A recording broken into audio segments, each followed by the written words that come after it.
Hello students, good morning. How are you? Hope all of you are doing good and safe at home. Then welcome back to first PUC economics class, and we are in the fourth chapter, that is poverty, under part B. So in the previous classes we learnt some concepts like meaning of poverty, then rural poor, urban poor, categories of poverty, poverty line, and in our previous class we saw what are the causes or reasons for the problem of poverty in India. So last ಕ್ಲಾಸಲ್ಲೆಲ್ಲ ಕೆಲವು ಕಾನ್ಸೆಪ್ಟ್ಗಳನ್ನು ನೋಡಿದ್ವಿ. ಪವರ್ಟಿ ಅಂತ ಹೇಳಿದರೆ ಏನು, categories ಯಾವುದೆಲ್ಲ ಪವರ್ಟಿಯದ್ದು, then ಪವರ್ಟಿ line ಅಂದರೆ ಏನು, ಕಾಸಸ್ ಆಫ್ ಪವರ್ಟಿ, ಬಡತನಕ್ಕೆ ಕಾರಣಗಳು ಯಾವುದು, ಈ ಕೆಲವು ಕಾನ್ಸೆಪ್ಟ್ಗಳನ್ನು ನೋಡಿದ್ವಿ. So let me recall what we studied in our last class. Last ಕ್ಲಾಸಲ್ಲಿ ಏನು ನೋಡಿದ್ವಿ ಅಂತ ಜಸ್ಟ್ ರೀಕಾಲ್ ಮಾಡುವ. There we studied the causes or reasons for poverty. ಪವರ್ಟಿಗೆ ಕೆಲವೊಂದು ಕಾಸಸ್ ಅಥವಾ ರೀಸನ್ಸ್ಗಳನ್ನು ನಾವು ನೋಡಿದ್ವಿ. So there are some reasons or causes behind the problem of poverty, that is exploitation under British rule, then economic inequality, then rapid growth of population, then some social factors, inflationary pressure, etc.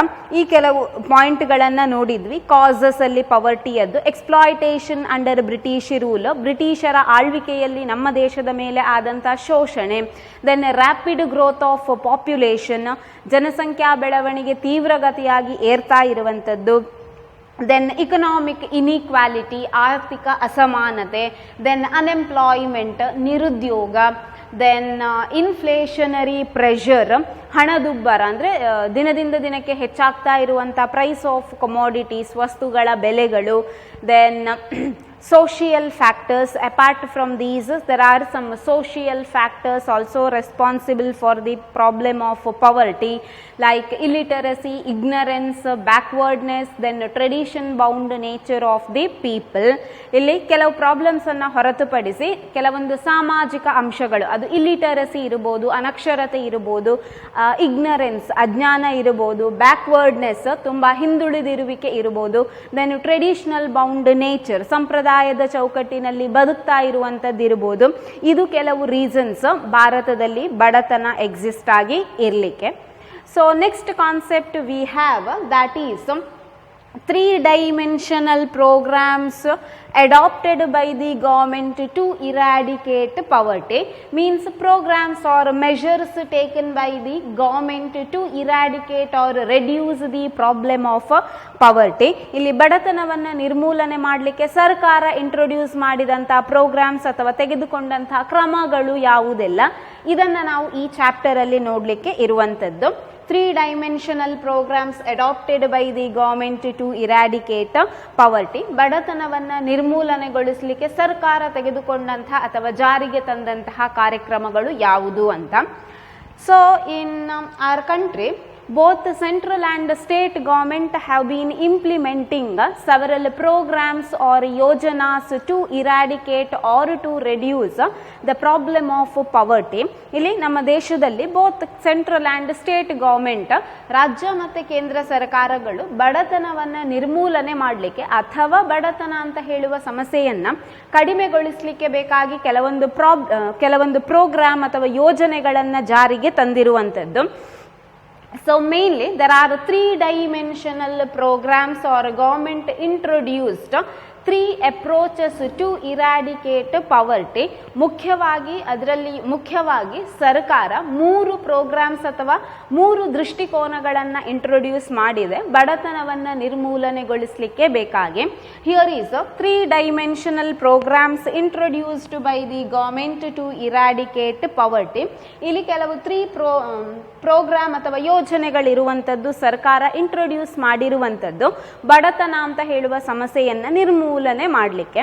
So which are the three dimensional programs, ಯಾವುದು ಆ ಮೂರು ದೃಷ್ಟಿಕೋನ ಅಥವಾ ಮೂರು ಪ್ರೋಗ್ರಾಮ್ಗಳು ಕೇಳಿದರೆ, first one growth oriented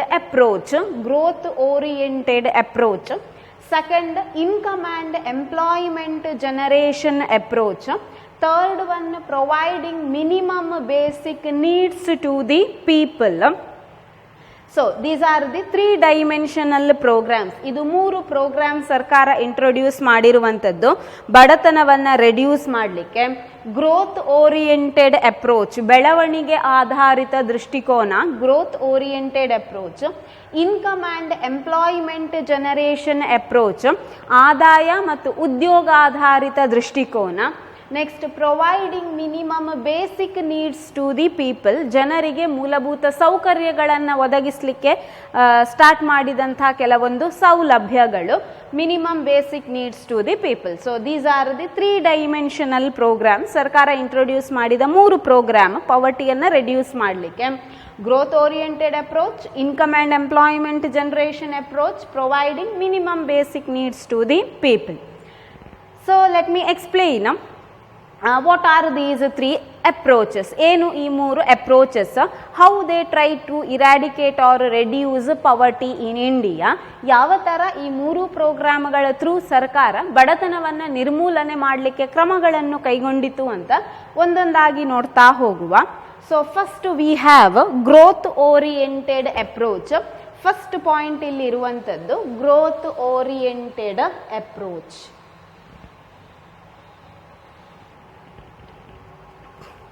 first one growth oriented approach, ಬೆಳವಣಿಗೆ ಆಧಾರಿತ ದೃಷ್ಟಿಕೋನ ಅಂತ ಹೇಳುವಂಥದ್ದು. Then what is this growth oriented approach, what is the objective of this approach.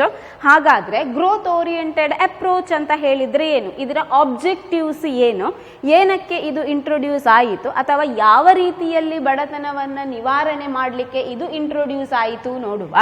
So what is growth oriented approach, ಏನು ಬೆಳವಣಿಗೆ ಆಧಾರಿತ ದೃಷ್ಟಿಕೋನ ಅಂತ ಹೇಳಿದರೆ, it refers to increase in gross domestic product and per capita income for the purpose of reduction of poverty. Increase in gross domestic product and per capita income for the purpose of reduction of poverty.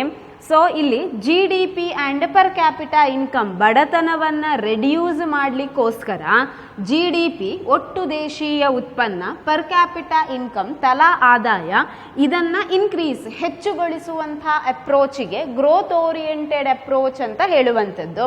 In order to reduce or eradicate poverty, increasing GDP and per capita income is called growth oriented approach. ಇಲ್ಲಿ ಬಡತನವನ್ನು ನಿರ್ಮೂಲನೆ ಮಾಡಲಿಕ್ಕೆ ಬೇಕಾಗಿ ಒಂದು ದೇಶದ gross domestic product, GDP ಮತ್ತು per capita ಇನ್ಕಮನ್ನು ಹೆಚ್ಚುಗೊಳಿಸುವಂಥ ಪ್ರಾಸೆಸ್ಸಿಗೆ ಗ್ರೋತ್ ಓರಿಯೆಂಟೆಡ್ ಅಪ್ರೋಚ್ ಅಂತ ಹೇಳುವಂಥದ್ದು. In our last classes we saw what is GDP, gross domestic product and per capita income. So what is gross domestic product, ಏನು ಒಟ್ಟು ದೇಶೀಯ ಉತ್ಪನ್ನ ಅಂತ ಹೇಳಿದರೆ, what is GDP. So here GDP refers to the total value of all final goods and services produced within a country during a year. Total value of all final goods and services produced within the country during a year. ಒಂದು ವರ್ಷದಲ್ಲಿ ದೇಶದ ಒಳಗಡೆ ತಯಾರಾದಂತಹ ಎಲ್ಲ ವಸ್ತುಗಳ ಒಟ್ಟು ಮೌಲ್ಯಕ್ಕೆ GDP, gross domestic product ಅಂತ ಹೇಳುವಂಥದ್ದು. Then what is per capita income, ತಲಾ ಆದಾಯ ಅಂತ ಹೇಳಿದರೆ ಏನು, it refers to average income of people ಅಥವಾ average income of an individual. ಒಬ್ಬ ವ್ಯಕ್ತಿಯ ಸರಾಸರಿ ಆದಾಯಕ್ಕೆ ಪರ್ ಕ್ಯಾಪಿಟಾ ಇನ್ಕಮ್ ಅಂತ ಹೇಳುವಂಥದ್ದು. Here growth oriented approach means increase in gross domestic product and per capita income. ವ್ಯಕ್ತಿಗಳ ಆದಾಯವನ್ನು ಹೆಚ್ಚುಗೊಳಿಸಬೇಕು, ಜೊತೆಗೆ ಒಂದು ದೇಶದಲ್ಲಿ ತಯಾರಾಗುವ ವಸ್ತುಗಳ ಮೌಲ್ಯವನ್ನು ಕೂಡ ಹೆಚ್ಚುಗೊಳಿಸಬೇಕು. ಇದರ ಮೂಲಕ ಬಡತನವನ್ನು ನಿರ್ಮೂಲನೆ ಮಾಡುವಂಥ ಕಾರ್ಯಕ್ರಮಕ್ಕೆ ಗ್ರೋತ್ ಓರಿಯೆಂಟೆಡ್ ಅಪ್ರೋಚ್ ಅಂತ ಹೇಳುವಂಥದ್ದು. So main objective of this growth oriented approach increase in economic growth with the increase of GDP and per capita income. ಈ ಗ್ರೋತ್ ಓರಿಯೆಂಟೆಡ್ ಅಪ್ರೋಚಿನ ಮುಖ್ಯ ಉದ್ದೇಶ ಏನು ಕೇಳಿದರೆ, ಇಲ್ಲಿ GDP ಮತ್ತು ಪರ್ ಕ್ಯಾಪಿಟಾ ಇನ್ಕಮ್ ಅನ್ನು ಹೆಚ್ಚುಗೊಳಿಸುವ ಮೂಲಕ ಇಕನಾಮಿಕ್ ಗ್ರೋತ್ ಆರ್ಥಿಕ ಬೆಳವಣಿಗೆಯನ್ನು ಸಾಧಿಸುವ ಮೂಲಕ ಪವರ್ಟಿಯನ್ನು ಕಡಿಮೆ ಮಾಡುವಂಥದ್ದು. But this attempt of the government has not succeed because of several reasons. ಈ ಸರ್ಕಾರದ ಈ ಅಟೆಂಪ್ಟ್ ಏನಿದೆ ಅಂದರೆ GDP ಮತ್ತು ಪರ್ ಕ್ಯಾಪಿಟಾ ಇನ್ಕಮ್ ಅನ್ನು ಹೆಚ್ಚುಗೊಳಿಸುವ ಮೂಲಕ ಬಡತನವನ್ನು ನಿವಾರಣೆ ಮಾಡುವಂಥ ಈ ಅಟೆಂಪ್ಟ್ ಏನಿದೆ ಗೌರ್ಮೆಂಟ್ ಇದ್ದು ಅದು ಸಕ್ಸಸ್ ಅನ್ನು ಹೊಂದಲಿಲ್ಲ because of several reasons. This attempt of the government has not succeeded due to several reasons. ಸರ್ಕಾರದ ಈ ಅಟೆಂಪ್ಟ್ ಏನಿದೆ GDP ಪರ್ ಕ್ಯಾಪಿಟಾ ಇನ್ಕಮ್ ಅನ್ನು ಹೆಚ್ಚುಗೊಳಿಸಿ ಗ್ರೋತ್ ಅನ್ನು ಸಾಧಿಸುವಂಥದ್ದು, ಇದು ಅಟೆಂಪ್ಟ್ ಸಕ್ಸಸ್ ಆಗಲಿಲ್ಲ, ಫೇಲ್ಯೂರ್ ಆಯಿತು. ಏನಕ್ಕೆ ಅದು ಫೇಲ್ಯೂರ್ ಆಯಿತು ಹೇಳಿದರೆ, ಹಿಯರ್ ಈಸ್ ಸಮ್ ರೀಸನ್ಸ್, ಕೆಲವೊಂದು ರೀಸನ್ಸ್ಗಳು ಇಲ್ಲಿದೆ ಏನಕ್ಕೆ ಅದು ಸಕ್ಸಸ್ ಆಗಲಿಲ್ಲ ಈ ಅಪ್ರೋಚ್, ಗ್ರೋತ್ ಓರಿಯೆಂಟೆಡ್ ಅಪ್ರೋಚ್ ಅಂತ ಹೇಳಿ. First one, rapid growth of population. First reason, ಹೆಚ್ಚಾಗ್ತಾ ಇರುವಂಥ ಜನಸಂಖ್ಯೆ ಅಥವಾ ಜನಸಂಖ್ಯೆಯ ಬೆಳವಣಿಗೆ, rapid growth of population. It is one of the reason why this growth oriented approach has not succeeded. ಏನಕ್ಕೆ ಗ್ರೋತ್ ಓರಿಯೆಂಟೆಡ್ ಅಪ್ರೋಚ್ ಸಕ್ಸಸ್ ಅನ್ನು ಹೊಂದಲಿಲ್ಲ ಅಂತ ಹೇಳೋದಕ್ಕೆ ಒಂದು reason, that is rapid growth of population. We knew that day by day the population rate increases, so government is not able to provide job opportunities to these increased population. So ಇಲ್ಲಿ ಗೊತ್ತಿರುವಂಥದ್ದು, ದಿನದಿಂದ ದಿನಕ್ಕೆ ಭಾರತದ ಜನಸಂಖ್ಯೆ ಜಾಸ್ತಿ ಆಗ್ತಾ ಇರುವಂಥದ್ದು, ಹೆಚ್ಚಾಗ್ತಾ ಇರುವಂಥ ಈ ಜನಸಂಖ್ಯೆಗೆ ಬೇಕಾದಷ್ಟು ಜಾಬ್ ಆಪರ್ಚುನಿಟೀಸ್ ಅನ್ನು ಸರ್ಕಾರ ಕೊಡಲಿಕ್ಕೆ ಸಾಧ್ಯ ಆಗ್ತಾ ಇಲ್ಲ. ಈ ರೀಸನ್ನಿಂದಾಗಿ ಈ ಗ್ರೋತ್ ಓರಿಯೆಂಟೆಡ್ ಅಪ್ರೋಚ್ ಫೇಲ್ಯೂರ್ ಆಯಿತು. ಸೊ ಎಂಪ್ಲಾಯ್ಮೆಂಟ್ ಸಿಗಲಿಲ್ಲ ಹೇಳಿದರೆ ಅಲ್ಲಿ ಪರ್ ಕ್ಯಾಪಿಟಾ ಇನ್ಕಮ್, ವ್ಯಕ್ತಿಯ ಆದಾಯ ಹೆಚ್ಚಾಗಲಿಕ್ಕೆ ಸಾಧ್ಯ ಇಲ್ಲ. ಸೊ ಇದು ಒಂದು reason growth oriented approach failure ಆಗಲಿಕ್ಕೆ. So rapid growth of population. Second reason, lack of proper implementation of land reforms. ಭೂ ಸುಧಾರಣೆಯ ಅನುಷ್ಠಾನ ಸರಿಯಾದ ರೀತಿಯಲ್ಲಿ ಆಗದೇ ಇರುವಂಥದ್ದು. Lack of proper implementation of land reforms. We saw in the last chapter, that is Indian economy. What is land reform? So what is land reform? Here land reform means change in the ownership of land holdings. Land holding, ಭೂಮಿಯ ಒಡೆತನದಲ್ಲಿ ಬದಲಾವಣೆಯನ್ನು ತರುವಂಥದ್ದು. So lack of proper implementation of land reforms, those land reforms not properly implemented or introduced, hence poverty increases. It is another reason why this approach not became successful. ಇಲ್ಲಿ lac of proper implementation of land reforms, ಭೂ ಸುಧಾರಣೆ ಸರಿಯಾದ ರೀತಿಯಲ್ಲಿ introduce ಆಗದೇ ಇರುವಂಥದ್ದು, means change of ownership ಸರಿಯಾಗಿ ಆಗದೇ ಇರುವಂಥದ್ದು, ಗ್ರೋತ್ ಓರಿಯೆಂಟೆಡ್ ಅಪ್ರೋಚ್ ಫೇಲ್ ಆಗಲಿಕ್ಕೆ ಒಂದು ರೀಸನ್ ಹೇಳಬಹುದು. So due to this there is gap between rich and poor. Hence, growth oriented approach not became successful. Land reform ಸರಿಯಾಗಿ ಇಂಟ್ರೊಡ್ಯೂಸ್ ಆಗದೇ ಇದ್ದ ಕಾರಣದಿಂದ ಅಲ್ಲಿ ರಿಚ್ ಪುವರ್ ಅಂತ ಹೇಳುವ ಗ್ಯಾಪ್ ಜಾಸ್ತಿ ಆಯಿತು. ಸೊ ಗ್ರೋತ್ ಓರಿಯೆಂಟೆಡ್ ಅಪ್ರೋಚ್ ಸರಿಯಾಗಿ ಏನು ಸಕ್ಸಸ್ ಆಗಲಿಲ್ಲ. Next one, negligence of government to employment growth oriented approach.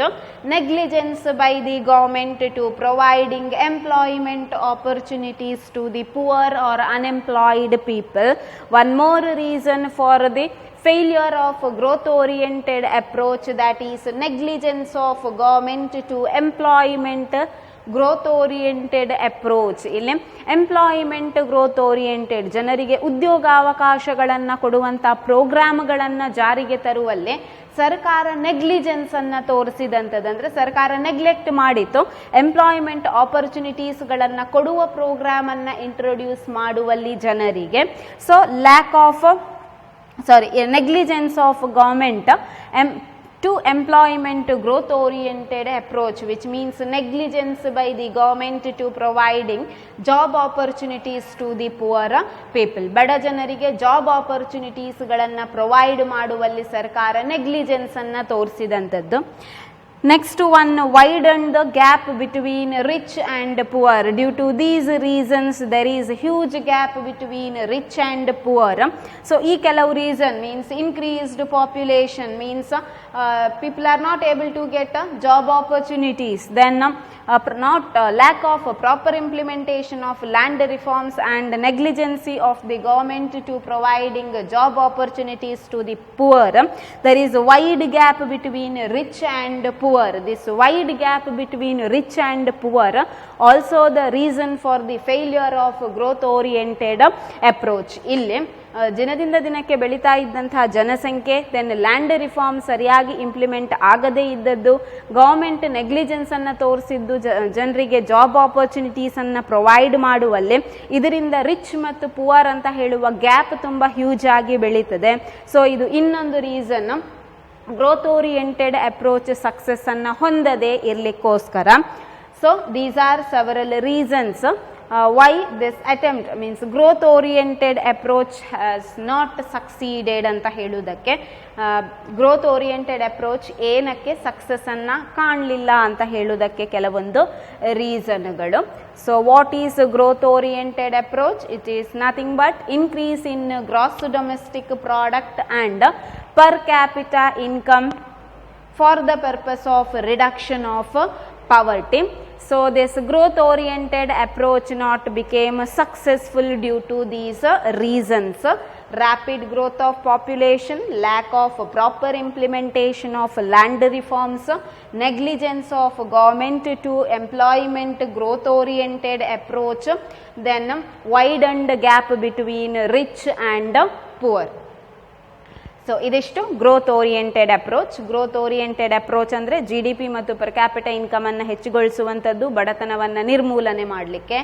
ಇಲ್ಲಿ ಗ್ರೋತ್ ಓರಿಯೆಂಟೆಡ್ ಅಪ್ರೋಚ್ ಫೇಲಿಯರ್ ಆಗಲಿಕ್ಕೆ ಕೆಲವೊಂದು reason: rapid growth of population ಹೆಚ್ಚಾಗ್ತಾ ಇದ್ದಂಥದ್ದು, ಲ್ಯಾಂಡ್ ರಿಫಾರ್ಮ್ ಸರಿಯಾಗಿ ಇಂಪ್ಲಿಮೆಂಟ್ ಆಗದೇ ಇದ್ದಂಥದ್ದು, ಎಂಪ್ಲಾಯ್ಮೆಂಟ್ ಅನ್ನು ಪ್ರೊವೈಡ್ ಮಾಡುವಲ್ಲಿ ಸರ್ಕಾರ ನೆಗ್ಲಿಜೆನ್ಸಿ ತೋರಿಸಿದ್ದು, ರಿಚ್ ಮತ್ತು ಪುವರ್ಗಳ ನಡುವೆ ಗ್ಯಾಪ್ ತುಂಬ ದೊಡ್ಡದಾಗಿ ಬೆಳೆದಂಥದ್ದು.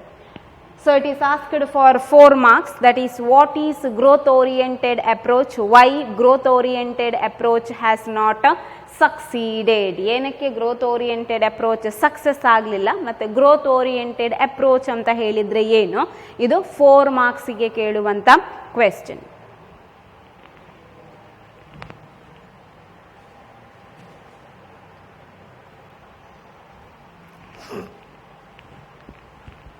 So next approach, that is income and employment generation approach.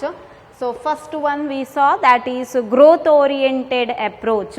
There are 3 dimensions in that. First one growth oriented approach, second one income and employment generation approach, ಆದಾಯ ಮತ್ತು ಉದ್ಯೋಗಾಧಾರಿತ ದೃಷ್ಟಿಕೋನ. So in order to increase income of the poor people and to provide employment opportunities to the poor people, government introduced this income and employment generation approach. ಇಲ್ಲಿ ಬಡ ಜನರ income, ಆದಾಯವನ್ನು ಹೆಚ್ಚುಗೊಳಿಸಲಿಕ್ಕೆ ಮತ್ತು ಜನರಿಗೆ ಉದ್ಯೋಗಾವಕಾಶಗಳನ್ನು ಸೃಷ್ಟಿಸಲಿಕ್ಕೆ ಬೇಕಾಗಿ ಸರ್ಕಾರ ಕೆಲವೊಂದು ಪ್ರೋಗ್ರಾಮ್ಗಳನ್ನು ಇಂಟ್ರೊಡ್ಯೂಸ್ ಮಾಡುತ್ತದೆ. ಅದನ್ನೇ income and employment generation approach ಅಂತ ಹೇಳುವಂಥದ್ದು. In order to increase income and to provide job opportunities to the poor people, government introduced income and employment generation approach. So again, under income and employment generation approach, there are 2 programs. ಪುನಃ income ಮತ್ತು employment generation approach ಅಲ್ಲಿ 2 ಪ್ರೋಗ್ರಾಮ್ಸ್ಗಳು ಬರುವಂಥದ್ದು. One is self employment program, another one wage employment program. So income and employment generation approach includes 2 programs: self employment program and wage employment program. ಇಲ್ಲಿ income and employment generation approach ಅಲ್ಲಿ ಪುನಃ 2 ಬರುತ್ತದೆ: self employment program, ಸ್ವ ಉದ್ಯೋಗ ಯೋಜನೆಗಳು; wage employment program, ಕೂಲಿ ಆಧಾರಿತ ಯೋಜನೆಗಳು. ಸೆಲ್ಫ್ ಎಂಪ್ಲಾಯ್ಮೆಂಟ್ ಸ್ವ ಉದ್ಯೋಗ, ವೇಜ್ ಎಂಪ್ಲಾಯ್ಮೆಂಟ್ ಕೂಲಿ ಆಧಾರಿತ ಉದ್ಯೋಗ. So income and employment generation approach includes 2 self employment programs and wage employment programs. So ಇಲ್ಲಿ ಸೆಲ್ಫ್ ಎಂಪ್ಲಾಯ್ಮೆಂಟ್ ಮತ್ತು wage employment 2. So in that first one, self employment program, self employment ಸ್ವ ಉದ್ಯೋಗ ಕೇಳಿರ್ತೀರಿ. So in order to provide self employment opportunities to the rural people, especially rural poor, here self employment programs introduced. ಇಲ್ಲಿ ಹಳ್ಳಿ ಪ್ರದೇಶದಲ್ಲಿರುವ ಬಡ ಜನರಿಗೆ ಸ್ವ ಉದ್ಯೋಗಕ್ಕೆ importance ಅನ್ನು ಕೊಡಬೇಕು ಅಂತ ಹೇಳುವ ಉದ್ದೇಶದಿಂದ ಸೆಲ್ಫ್ ಎಂಪ್ಲಾಯ್ಮೆಂಟ್ ಪ್ರೋಗ್ರಾಮ್ಸ್ ಇಂಡಿಯಾದಲ್ಲಿ ಭಾರತದಲ್ಲಿ ಇಂಟ್ರೊಡ್ಯೂಸ್ ಮಾಡಿದಂಥದ್ದು self employment programs. So here is some of the self employment program. ಇಲ್ಲಿ ಕೆಲವು ಸೆಲ್ಫ್ ಎಂಪ್ಲಾಯ್ಮೆಂಟ್ ಪ್ರೋಗ್ರಾಮ್ಸ್ ಇದೆ. ಫಸ್ಟ್ ಒನ್ ಸ್ವರ್ಣ ಜಯಂತಿ ಗ್ರಾಮ ಸ್ವರೋಜ್ಗಾರ್ ಯೋಜನಾ. ಸ್ವರ್ಣ ಜಯಂತಿ ಗ್ರಾಮ ಸ್ವರೋಜ್ಗಾರ್ ಯೋಜನಾ SGSY. ಸೊ ಸ್ವರ್ಣ ಜಯಂತಿ ಗ್ರಾಮ ಸ್ವರೋಜ್ಗಾರ್ ಯೋಜನಾ, ಕನ್ನಡದಲ್ಲೂ ಹಾಗೆ ಬರೆಯುವಂಥದ್ದು ಸ್ವರ್ಣ ಜಯಂತಿ ಗ್ರಾಮ ಸ್ವರೋಜ್ಗಾರ್ ಯೋಜನಾ. ನೆಕ್ಸ್ಟ್ ಸ್ವರ್ಣ ಜಯಂತಿ ಶಹರಿ Rozgar Yojana SSRY.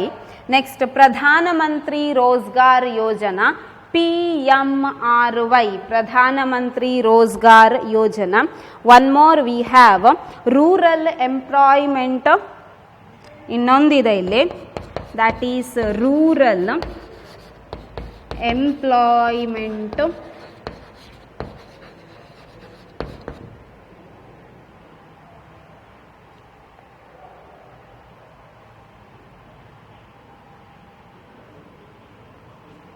Guarantee program.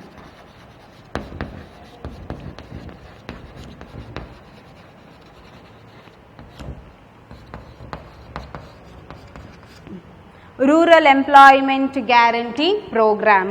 These are the 4 self-employment programs. ಇದು 4 self-employment programs. ಸ್ವರ್ಣ ಜಯಂತಿ ಗ್ರಾಮ ಸ್ವರೋಜ್ಗಾರ್ ಯೋಜನಾ, ಸ್ವರ್ಣ ಜಯಂತಿ ಶಹರಿ ರೋಜ್ಗಾರ್ ಯೋಜನಾ, ಪ್ರಧಾನ Mantri Rozgar Yojana, then rural employment guarantee program. ಇದು ಸೆಲ್ಫ್ ಎಂಪ್ಲಾಯ್ಮೆಂಟ್ ಪ್ರೋಗ್ರಾಮ್ಸ್ ಅಲ್ಲಿ ಬರುವಂಥದ್ದು. Here question asked for 2 marks. Name the self employment programs to eradicate poverty. ಬಡತನವನ್ನು ನಿರ್ಮೂಲನೆ ಮಾಡಲಿಕ್ಕೆ ಇರುವಂಥ ಸ್ವ ಉದ್ಯೋಗ ಕಾರ್ಯಕ್ರಮಗಳು ಯಾವುದು ಅಂತ. Then you just mention these names, but careful while mentioning these names. Careful ಆಗಿ ಈ ಹೆಸರನ್ನು ಮೆನ್ಷನ್ ಮಾಡಿ ಕರೆಕ್ಟಾಗಿ ನೋಡ್ಕೊಳ್ಳಿ. ಸ್ವರ್ಣ ಜಯಂತಿ ಗ್ರಾಮ ಸ್ವರೋಜ್ಗಾರ್ ಯೋಜನಾ, ಸ್ವರ್ಣ ಜಯಂತಿ ಶಹರಿ ರೋಜ್ಗಾರ್ ಯೋಜನಾ, ಪ್ರಧಾನ ಮಂತ್ರಿ ರೋಜ್ಗಾರ್ ಯೋಜನಾ, then rural employment guarantee program. So these are self employment programs. Then next wage employment program. Before that we have some explanations to this these self employment programs. So that is discussed in the next class, but remember these 4 points. Self employment programs asked for 2 marks. Then first one, growth oriented approach asked for 4 mark. What is growth oriented approach? Why this approach not successful? Successfully ಏನಕ್ಕಾಗಲಿಲ್ಲ, ಅದರ meaning. Then second, income and employment generation approach. That approach includes 2 programs. Income and employment generation approach ಅಲ್ಲಿ 2 program. Self employment programs and wage employment program. Again self employment program includes these 4 points. Puna self employment programs alli 4 point ide. Explanation will be discussed in the next class. So here self employment program asked for 2 marks, then just you have to mention these 4 points. Thank you.